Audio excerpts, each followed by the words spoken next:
Buenos días, jóvenes. Buenos días, Inge. Buenos días, se escucha, ¿no?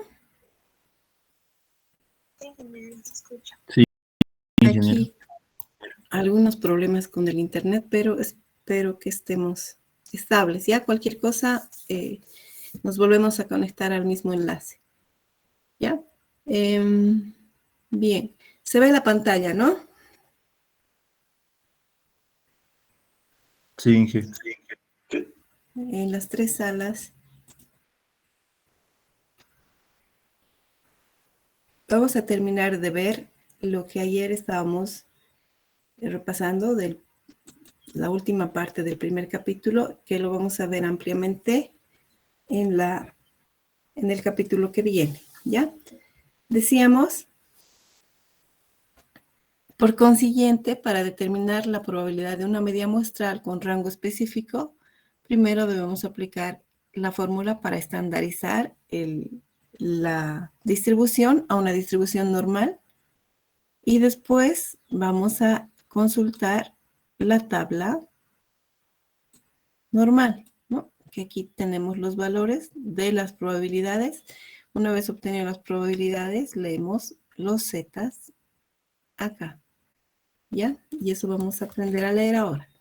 Entonces, nuestra fórmula para estandarizar sería que z es igual a la media muestral menos la media poblacional dividido entre la desviación estándar poblacional cociente con la raíz del tamaño de muestra. Aquí veíamos cómo está esta tabla registrada. En esta tabla se registran el 50% de la probabilidad. O sea, desde esta punta hasta esta otra punta tenemos un 1% de probabilidad. En esta tabla solamente está registrado de la mitad hacia la derecha o hacia la izquierda las probabilidades. Es decir, en el caso de que la probabilidad sea del 4.75, nuestra probabilidad, la que estamos buscando, entonces vamos a leer con esa probabilidad el Z. Es decir, venimos acá y buscamos 0.475. Aquí 0.2, 0.3, aquí están los 0.4 y buscamos 4.75. Aquí tenemos una probabilidad entre 4.74, 4 y aquí está, el 4.75, ¿no? ¿Se ve? Un poquito más grande.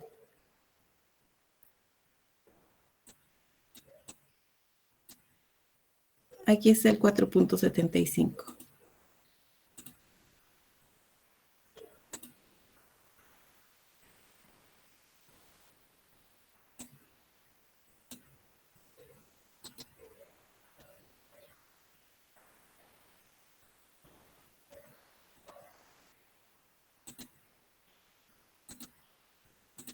Aquí está 4.75. Entonces leemos. Venimos hacia la izquierda y decimos es 1.9 y aquí vienen sus demás decimales. 1.9 y aquí tenemos 6. Entonces el Z para 0.475 es de 6, ¿no? Que eso implica un nivel de confianza del 95%. Sí, así saben leer, ¿no, jóvenes? Perdón, ¿podría volver a repetir? Si no es Ya. mucha molestia. Tenemos un nivel de confianza del 95%. ¿Ya? ¿Qué significa eso? A ver, vamos a trabajarlo un poquito. Tenemos un nivel de confianza del 95%, nos dicen, ¿ya? Ya. Estamos diciendo el 95% está englobado en toda la tabla. Toda la tabla de izquierda a derecha es el 100%, ¿ya? Pero en el caso de estas tablas solamente están tabuladas al 50%, o sea, el 50% de la derecha. Entonces, ¿qué hacemos? Dividimos el 95% que sería 0.95, ¿cierto? Eso lo dividimos entre 2. ¿Cuánto le sale?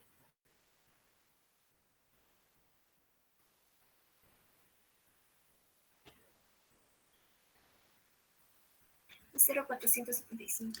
Esto es 0.475. Y esa probabilidad es de la mitad para la derecha. Esa probabilidad buscamos dentro de nuestra tabla. Lo que está aquí adentro, todos estos números, son la probabilidad. Y lo que está a la izquierda y en la parte superior es el Z que estamos buscando. ¿Ya? Entonces buscamos 0.475. Aquí ubicamos. Aquí hemos ubicado ese valor. ¿Sí? 0.475. Con este venimos a la izquierda y nos da un valor de 1.9. ¿Sí? Es el valor que le corresponde aquí. Ahí está. De 475 le corresponde 1.9, ¿no? Ese es el principal. Y luego hacia la derecha contamos los decimales. Entonces esto es 1, 2, 3, 4, 5, 6. Aquí le corresponde el valor de 6. 6 centésimos, ¿no? Entonces 1.96. El valor de Z para 0.475 es 1.96. ¿Sí?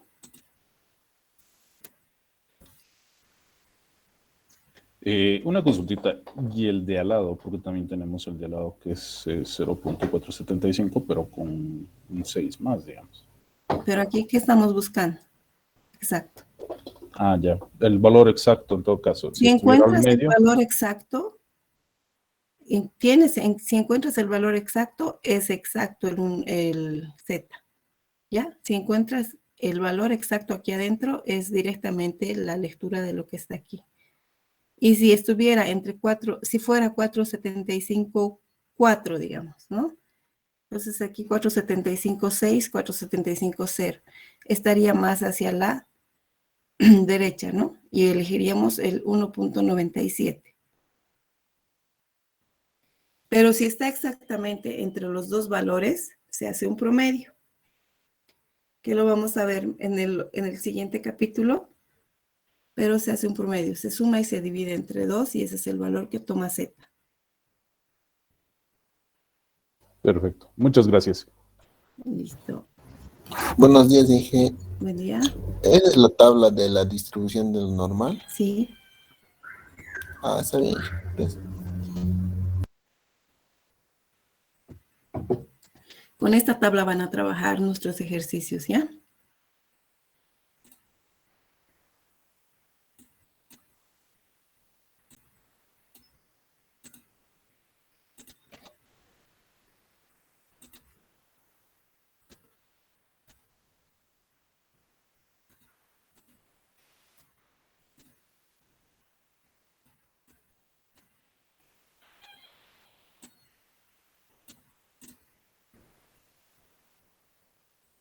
Bien, veamos un ejemplo. Nos dice, el Departamento de Control de Calidad de Coca-Cola conserva registros sobre la cantidad de bebida de cola de su botella gigante.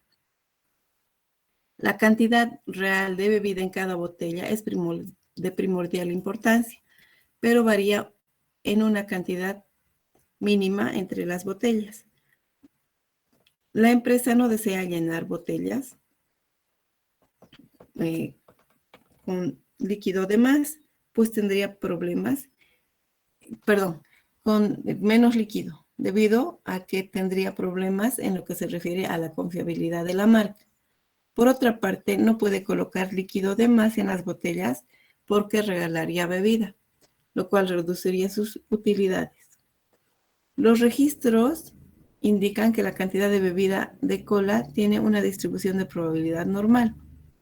La cantidad media por cada botella es de 3.1 onzas y la desviación estándar de la población es de 0.4 onzas. Hoy a las 8 de la mañana, el técnico de calidad seleccionó al azar 16 botellas de la línea de llenado. La cantidad media de bebida de las botellas es de 31.38 onzas. No, hemos visto que la desviación de la población es 31.2 y la cantidad de las botellas medidas hoy es de 31.38 onzas, que es mayor, ¿no? De esta muestra, su media es mayor que la media poblacional. ¿Es un resultado poco probable de suceder? Nos pregunta, ¿no? ¿Es probable que el proceso permita colocar demasiada bebida en las botellas? En otras palabras, ¿es poco común el error de muestreo de 0.18 onzas? Utilicé los resultados de la sección anterior para determinar la probabilidad de seleccionar una muestra de 16, a lo que llamamos N, botellas de una población normal con una media mu de 31.2 onzas y una desviación estándar de 0.4 onzas, que es lo que nos dice el ejercicio, ¿no? Y encontrar la media muestral, que es de 31.38 onzas. Apliquemos la fórmula de estandarización para encontrar el Z. Entonces aplicamos y decimos, la media muestral es de 31.38. Reemplazamos acá. A eso le restamos la media poblacional, que nos dice que la media de la población es 31.2 onzas. Aquí. Y dividimos entre la desviación estándar de la población, que es sigma, que es 0.4 aquí registrado, y las muestras son 16, ¿no? Reemplazamos aquí y esto nos da un Z de 1.8. ¿Sí? ¿Está bien este cálculo? Sí. Sí. Bien. Sí, Ahora, está bien. ya la diferencia entre estos dos números, entre estas dos medias, es de 0.18. Y este 0.18 representa el error muestral. El denominador entre la desviación estándar y el tamaño de muestras es 0.1. A esto se le llama error estándar de la distribución muestral de la media. Así, los valores de Z expresan el error muestral en unidades estándar. En otras palabras, nos expresa el error estándar. ¿Ya? Ahora, con ese 1.8, ¿sí? Vamos a ir a la tabla. Vamos a nuestra tabla y buscamos un valor de Z de 1.8. Entonces nos está dando Z, ¿no? Venimos y buscamos Z. Z 1.8. Aquí. 1.8. ¿No? Aquí está.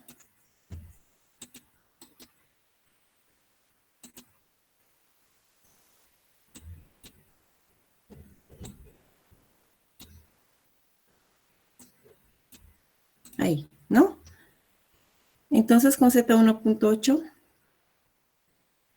no tiene ningún otro decimal. Vamos a leer cuál es la probabilidad. Ser 1.8 sin ningún otro decimal, sin ningún otro centésimo, es ese valor de aquí.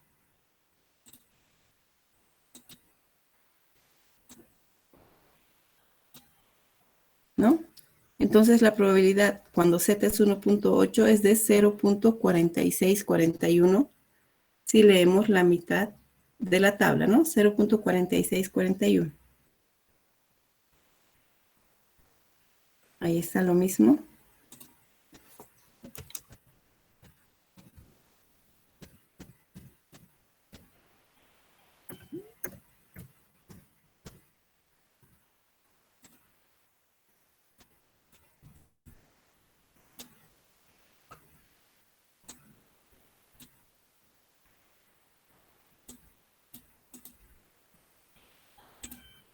Ahí está, ¿no?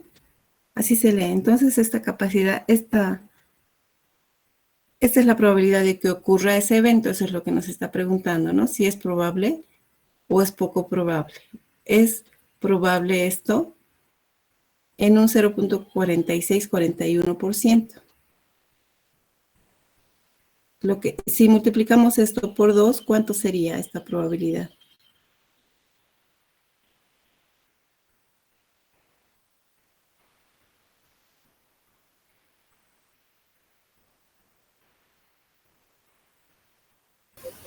Sería 0.9282.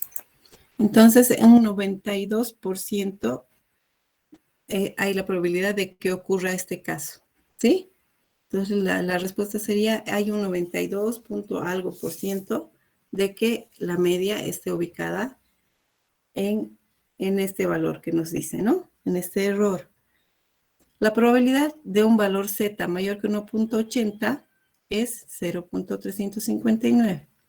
Vamos a ver eso aquí. Aquí está expresado este valor, 0.4641. Está aquí adentro, ¿no? Y la probabilidad de que no ocurra está aquí afuera. O sea, 0.5, que es la mitad, menos 0.4641, nos da una diferencia de 0.359. 0.0359. A ver, hagan esta diferencia, 0.5 por 0, menos 0.4641, les tiene que dar este valor.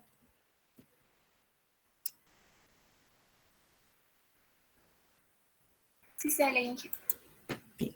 Entonces, la probabilidad de que la media muestral no esté dentro de este intervalo de confianza de aquí adentro, o sea, que esté afuera, por fuera de este parámetro, es de 0.0359. ¿Ya? Se concluye, no es probable que menos de 4% de probabilidad se seleccione una muestra de 16 observaciones de una población normal con media 31.2 onzas y una desviación estándar poblacional de 0.4 onzas y determine que la media muestral es igual o mayor que 31.38 onzas. ¿Sí? O sea, la probabilidad de que esté afuera es muy lejana, ¿no? Es muy pequeña, menos del 4%. Este 359 se traduce en que es un menos del 4% de probabilidad de que la muestra esté aquí afuera. ¿Ya? ¿Se entendió? ¿Cómo dijiste que se saca eso? El 0,0359. Con la resta de 0.5 menos la probabilidad que hemos leído de tablas. Una consultita, y el 0.5 ¿de dónde aparece? El 0.5 es la probabilidad que está representada en la curva. Hemos dicho que en la tabla está representada solamente el 50% de las probabilidades. ¿De acuerdan? Sí, sí. Ah, ya. Ya sé, ya entendí. Muchas gracias. ¿Ya? Y una consultita más. Bueno, en todo caso, según lo que estamos viendo, la probabilidad de que ocurra, de que hay mayor contenido en la botella, es de, bueno, ¿cuánto vendría a ser? ¿Está dentro de la curva? ¿O estoy No, equivocado? de que las medias estén dentro de la curva es del 92%, pero de que estén aquí afuera nos está diciendo qué probabilidad hay de que tenga de más, ¿no? Líquido de más. Entonces, Sí. si está aquí adentro, está contenido dentro de la media, pero si está más de la media, está contenido aquí a la derecha. Y esa probabilidad es la que estamos calculando. En todo caso, la probabilidad es muy baja. Entonces, Exacto. vendríamos a ser que no es representativa. Exacto. Sí, es de menos del 4%. ¿No? Si hablamos de 16 observaciones, ¿cuánto sería menos del 4%? De las 16 botellas, ¿cuántas serían que tienen más líquido?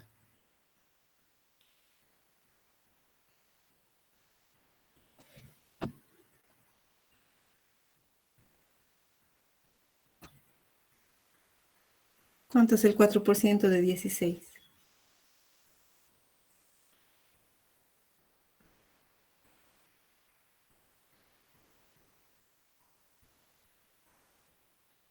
$0,64. 0,64. Eso es menos de una botella, ¿no?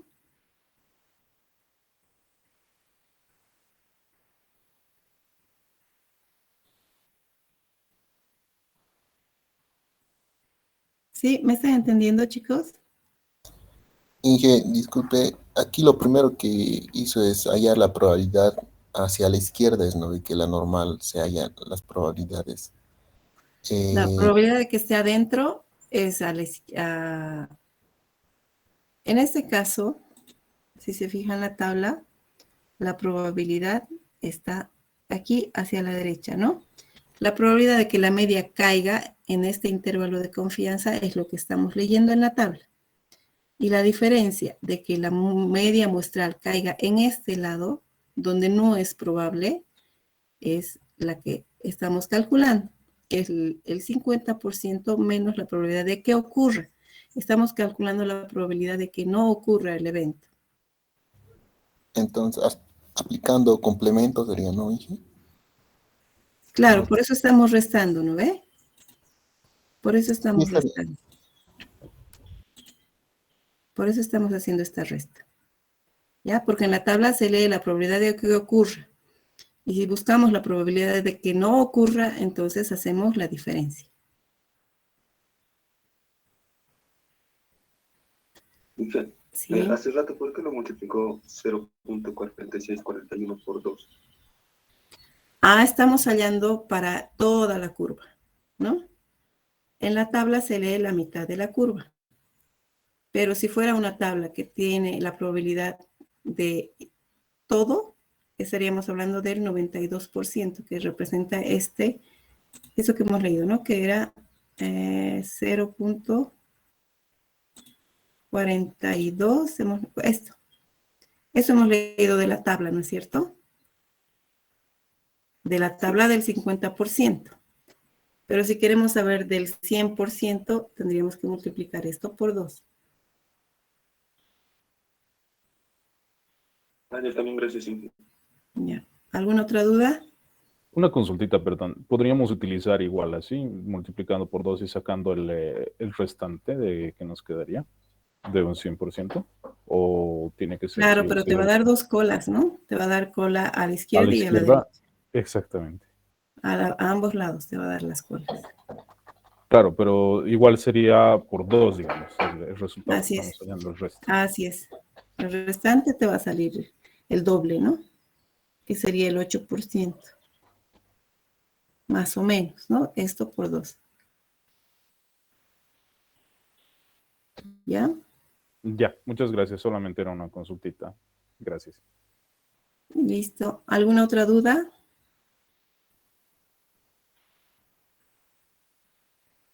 Nada. Entonces, de las 16 observaciones, ni siquiera una botella es probable que salga fuera de la media, ¿no? Entonces, esta muestra no es no está muy descalibrada la máquina de la que estamos hablando.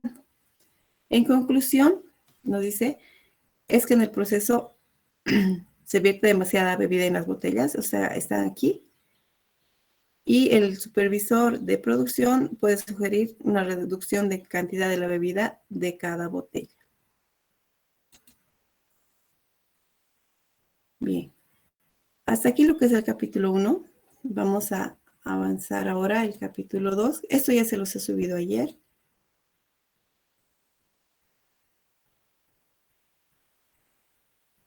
Ahora vamos a...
Ya, ¿se aprecia, no, la pantalla?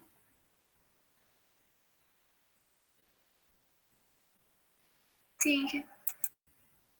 Bien. Entonces vamos a empezar a a ver este capítulo.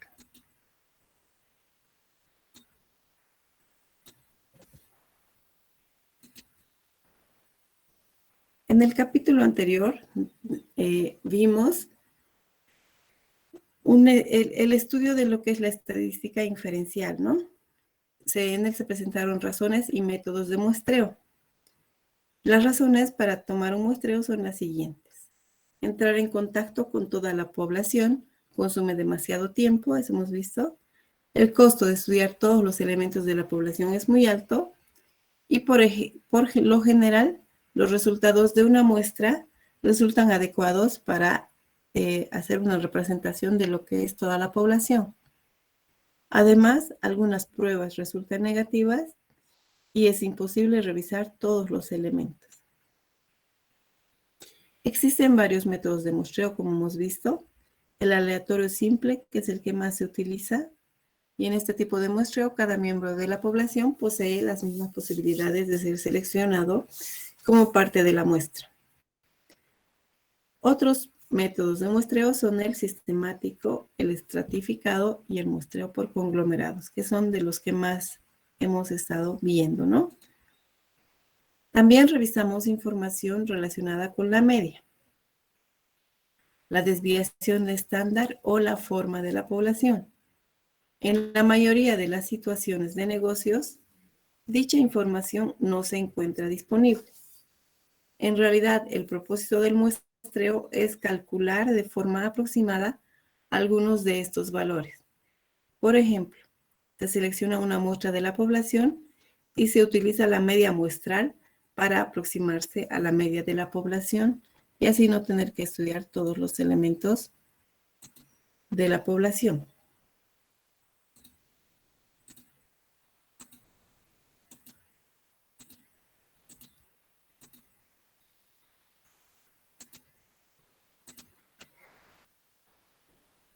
En este capítulo se estudian diversos aspectos importantes del muestreo. El primer paso es el estudio de un estimador puntual. Ya un estimador puntual es algo muy importante porque es lo que nos identifica, lo que le da más o menos una representación de todos los miembros de la población, ¿ya? Un estimador puntual consiste en un solo valor, un punto, deducido de una muestra para estimar el valor de una población. ¿A qué nos referimos? Por ejemplo, suponga que se elige una muestra de 50 ejecutivos de nivel medio y se le pregunta a cada uno de ellos la cantidad de horas que trabajó la semana pasada. Se calcula la media de esta muestra de 50 y se utiliza el valor de la media muestral con un estimador puntual de la media poblacional desconocida. Entonces, la media muestral va a ser un solo valor, ¿no? Sabemos que es un solo valor y a eso se le llama estimador puntual de la media poblacional que no conocemos, ¿no? Solo conocemos de esta muestra de 50 ejecutivos, sacamos su media y ese va a ser el estimador puntual que va a representar la media poblacional.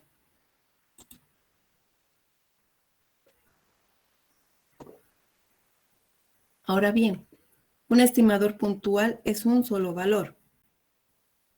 Un enfoque que arroja más información consiste en presentar un intervalo, ¿ya? No solo un valor. Un intervalo de valores del que se espera se estime el parámetro poblacional. Dicho intervalo de valores recibe el nombre de intervalo de confianza, que es lo que vamos a ver en este capítulo. En los negocios, a menudo es necesario determinar el tamaño de la muestra, que hemos visto, ¿no? ¿Cómo se determina? Por ejemplo, ¿con cuántos directores debe ponerse en contacto una compañía dedicada a realizar encuestas con el fin de predecir los resultados de las elecciones?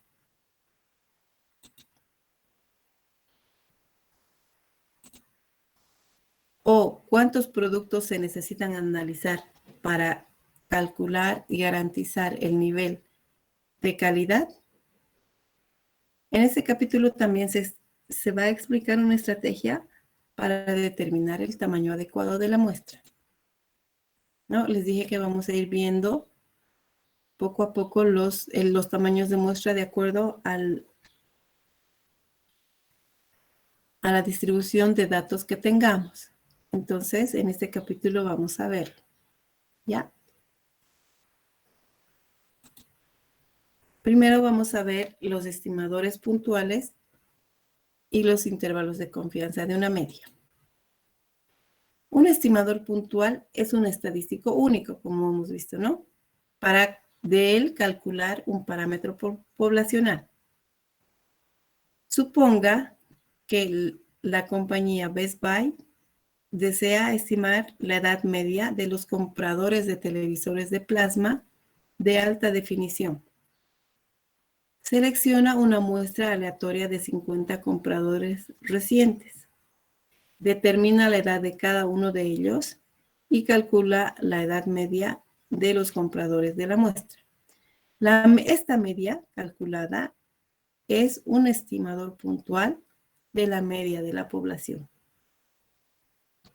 Entonces podemos decir que un estimador puntual es un estadístico calculado a partir de información de la muestra para inferir el parámetro poblacional.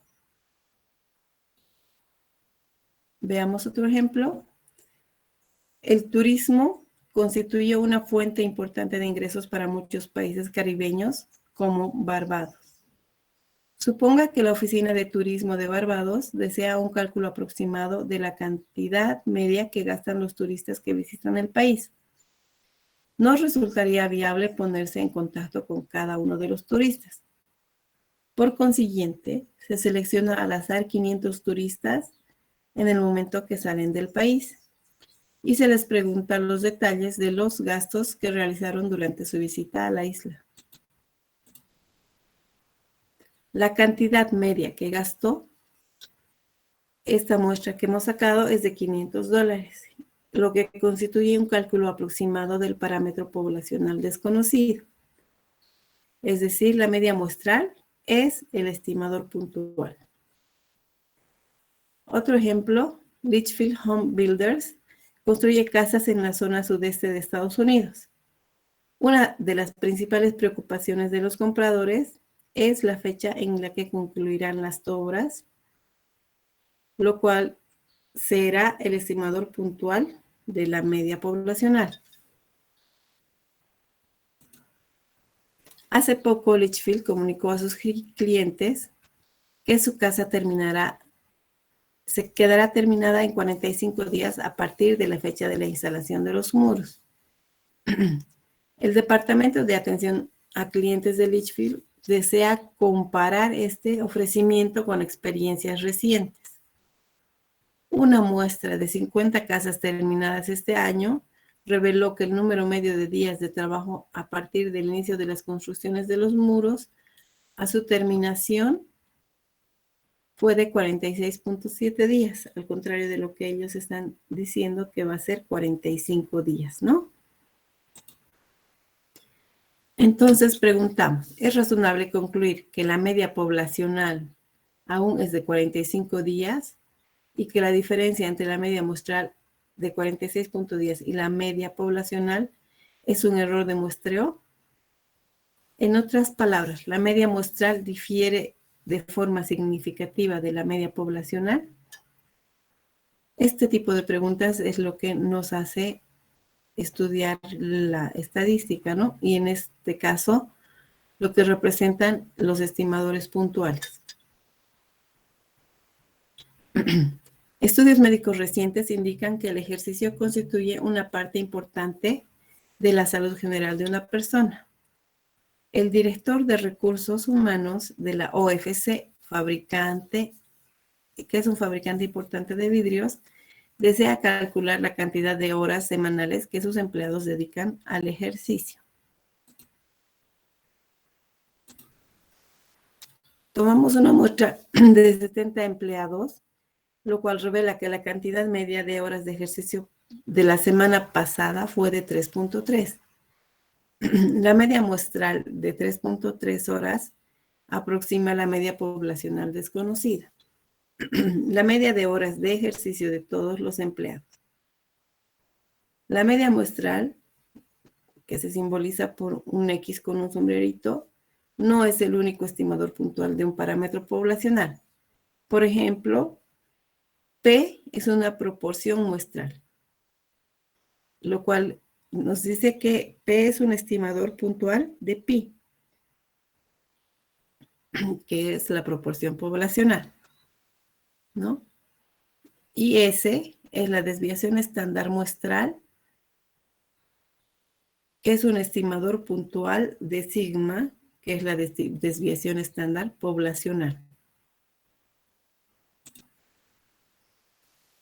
En esta notación, tita es la letra griega y la notación tita sombrero se lee de esa manera. En general, tita representa cualquier parámetro poblacional, como por ejemplo la media poblacional, la desviación estándar poblacional o la proporción poblacional, o depende cuál estimador estemos calculando.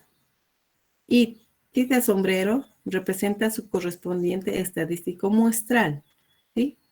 Cuando hablamos de tita sombrero estamos hablando de un estimador puntual de la muestra, ¿ya?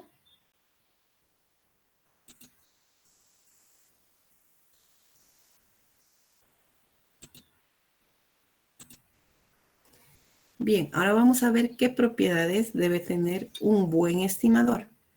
Y ya sabemos qué son los estimadores, ¿no? Entonces, ¿qué propiedades debe tener un buen estimador? Primero, la insesgadez.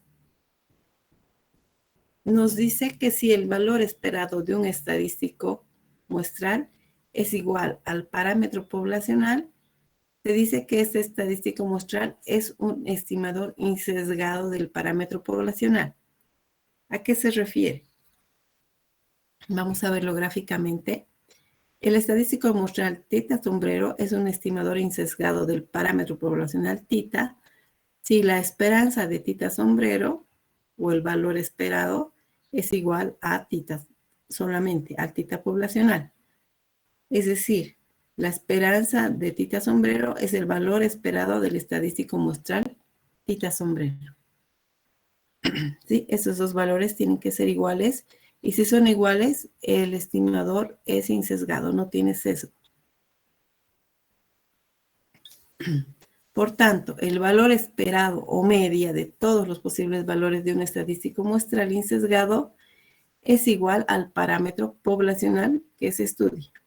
En la figura 10 se muestran los casos de estimadores puntuales sesgado e insesgado. La figura muestra el estimador insesgado, en el que se muestra la media de distribución muestral, que es igual a la media del valor poblacional. A ver, veamos aquí. ¿No? En este caso, el estimador es insesgado. ¿A qué se refiere? Tenemos una distribución muestral, ¿sí?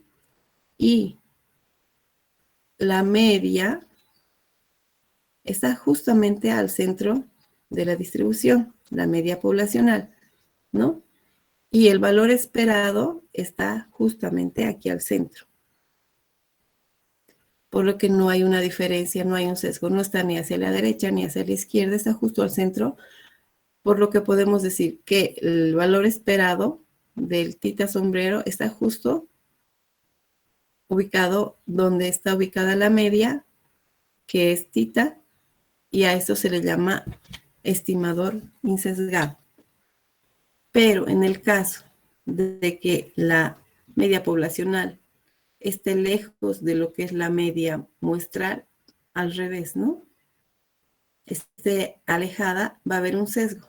Esta diferencia entre el valor esperado y la media está lejos, a eso se le llama, son diferentes en este caso, a esto se le llama un estimador sesgado. Y un estimador sesgado no es un buen estimador.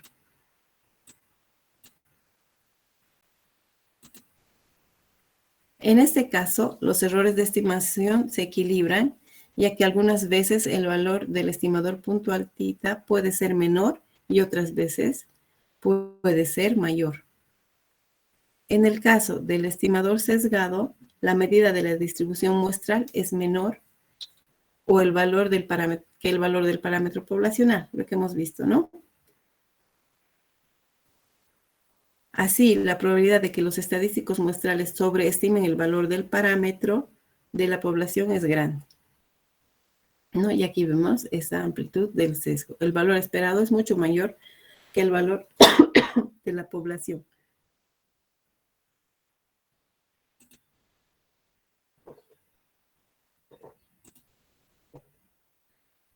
Al estudiar las distribuciones muestrales de la media muestral y de la media poblacional, se vio que el valor esperado de la media muestral es igual a la media poblacional y que el valor esperado de una proporción muestral es igual al valor de la proporción poblacional.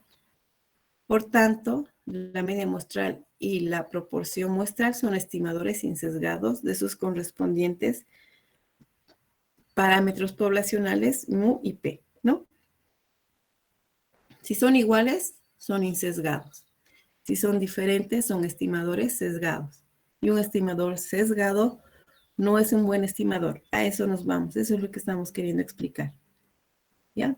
En el caso de la desviación estándar muestral S y de la varianza muestral S cuadrado, estamos hablando de muestras, se puede mostrar que el valor esperado de la varianza muestral es igual a la varianza poblacional. Por lo tanto, se concluye que la varianza muestral es un estimador insesgado de la varianza poblacional sigma cuadrado, ¿no? Si son iguales, entonces es un estimador insesgado. Aquí vemos una comparación entre dos estimadores puntuales que son insesgados. ¿Qué quiere decir? Que el parámetro está justo donde estaría ubicado el valor esperado. Entonces vemos aquí un estimador insesgado con distribución muestral θ2 y aquí uno con distribución muestral θ1. Entre los dos, ¿cuál sería mejor?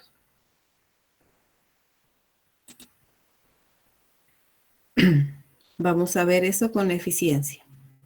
Suponga que se utiliza una muestra aleatoria simple de n elementos para obtener dos estimadores puntuales insesgados de un mismo parámetro poblacional. En estas circunstancias, preferiría usar el estimador puntual que tenga un error menor, un error estándar mucho menor, ya que dicho estimador tenderá a dar estimaciones más cercanas al parámetro poblacional. Se dice que el estimador puntual con menor error estándar tiene mayor eficiencia relativa que los otros. Si vemos acá, ¿cuál de las dos distribuciones es más precisa? ¿Esta o esta, según el criterio que hemos visto hasta ahora? La de azul.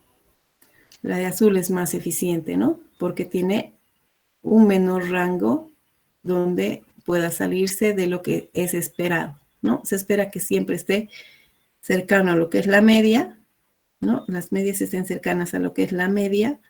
Entonces, esta es más amplia, ¿no? Esta campana es más amplia, por lo que el estimador mejor sería el azul, ¿no?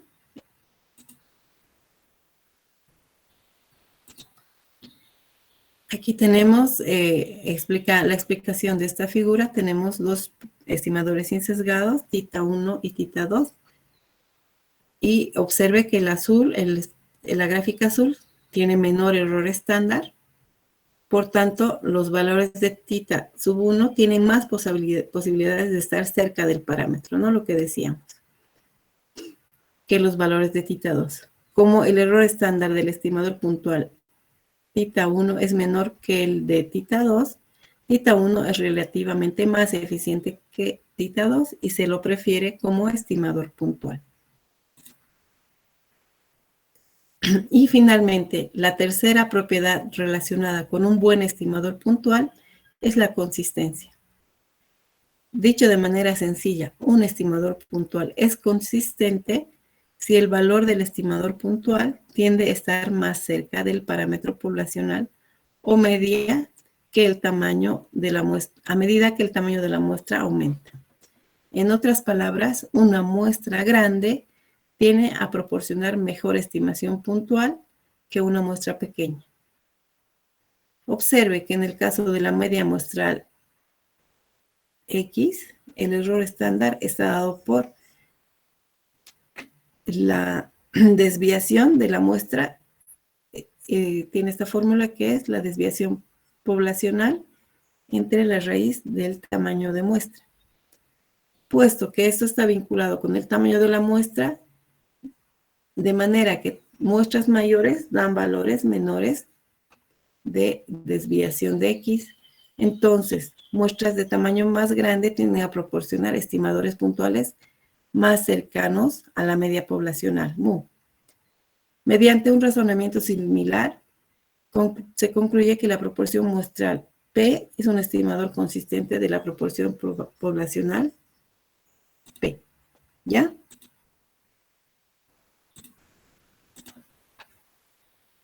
En ocasiones es necesario estimar parámetros distintos de la media o de la varianza. Y a esto se le llama método de máxima verosimilitud. Entonces ya tenemos las tres propiedades que debe tener un buen estimador, ¿sí? Y ahora vamos a ver otro método que es la estimación de máxima verosimilitud. Para fijar ideas, comencemos con un caso especial. Suponga que una de dos distribuciones debe prevalecer. Por ejemplo, sea que X toma los valores posibles 0, 1, 2 o 3 con probabilidades especificadas para la distribución 1 y con probabilidades especificadas para la distribución 2. Aquí. Tenemos dos distribuciones posibles para X. La primera distribución que tiene una función cuyos valores de probabilidad de ocurrencia son los siguientes. Sumados estos valores de probabilidad nos tiene que dar 1. Y aquí tenemos otra distribución con diferentes probabilidades de ocurrencia, pero ambos con los mismos parámetros de la variable X.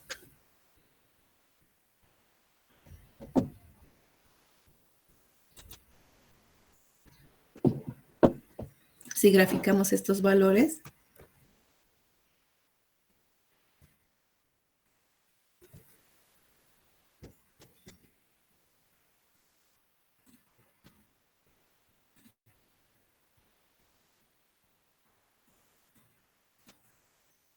aquí vamos a graficar. Entonces, la primera distribución de que ocurra 0 veces el evento es de 0.625, de que ocurra una vez es 0.25, de que ocurra dos veces 0.37, de que ocurra 3, 0.25 y de que ocurra 4, 0.0625, ¿no? Y lo mismo está graficado de la segunda distribución. Aquí está, ¿no? Ahora, si nos fijamos, eso para que sepan, ¿no?, de dónde sale esta gráfica.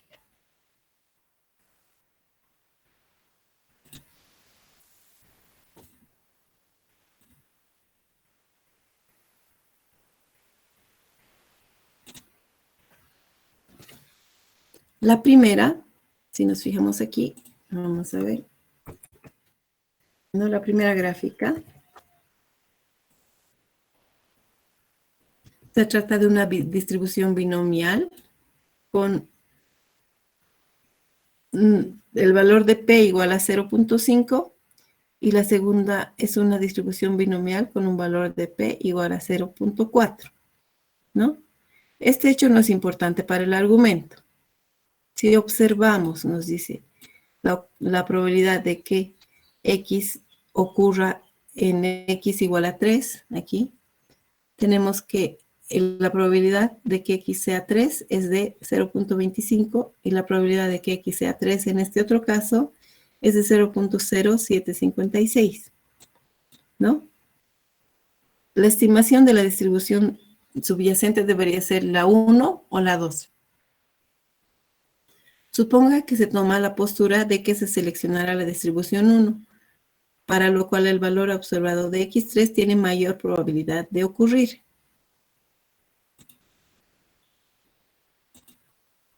Puesto que este cálculo se hace después de obtener los datos, se emplea la terminología de máxima verosimilitud, en vez de la que usamos siempre, que es probabilidad.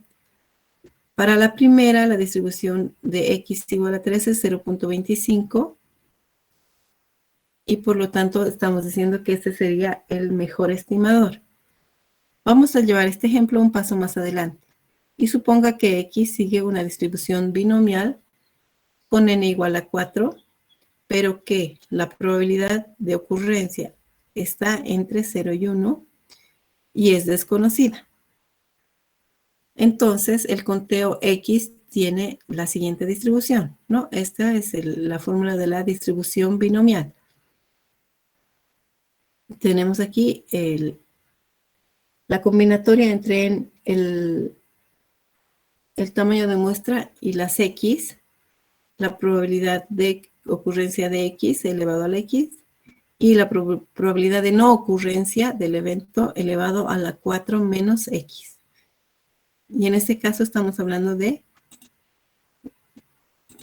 que ocurran 0, 1, 2, 3 o 4 veces, ¿no?